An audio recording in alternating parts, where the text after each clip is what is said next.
O'zbekiston Respublikasi Prezidentining 2019-yil 9-dekabr kuni O'zbekiston Respublikasi yo'l xo'jaligi tizimini chuqur isloh qilish chora-tadbirlari to'g'risidagi 58-90 sonli farmoniga, shuningdek, yo'l sohasini boshqarish tizimini yanada takomillashtirishga doir chora-tadbirlar to'g'risidagi 45-45 sonli qarorga imzo chekkan kunidan boshlab yurtimizda keng ko'lamli ishlar davom etmoqda. Jumladan, mamlakatimizda mavjud katta yo'llarning ko'p qismini ta'mirlash ishlari amalga oshirildi. Katta yo'llar-ku o'z yo'liga, lekin kichkina, chekka hududlardagi yo'llar haqida kim qayg'uradi? Qayg'urishyapti ham. Lekin biz ko'tarmoqchi bo'lgan muammo boshqa. Gap 2014-2015 yillarda asfalt qilinishi kerak bo'lgan G'allorol tumanidagi 4R qirg'ich yo'li haqida ketmoqda.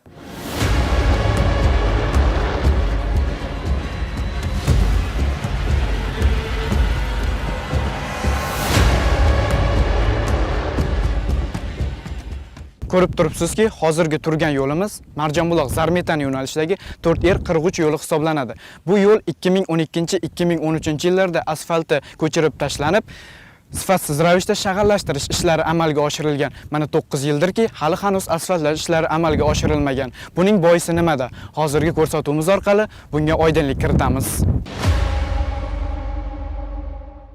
Biz bevosita guvohi bo'lganimizda haqiqatdan ham Marjonbuloq Zarmetan yo'nalishidagi abgor yo'lning Zarmetan tomonga 19 kilometr asfalti ko'chirib olingan hamda o'z holicha qoldirilgan. Biz bunga yanada oydinlik kiritish maqsadida murojaatchi Habibullo Shomurodov bilan suhbatlashdik.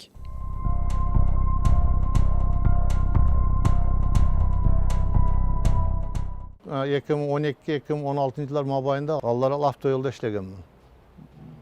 O'shanda Marjonbuloq Zarmetan yo'lida 4R qirg'ich yo'lida 19 kilometr yo'lni asfaltni buzib, o'sha yerda asfalt qilish maqsadida osnovanisini shag'allarni to'shab turib, undan keyin asfalt qilinmay qolib ketganda, o'shaning asfaltini bitum mahsulotlarini maqsadsiz ishlatib olgan.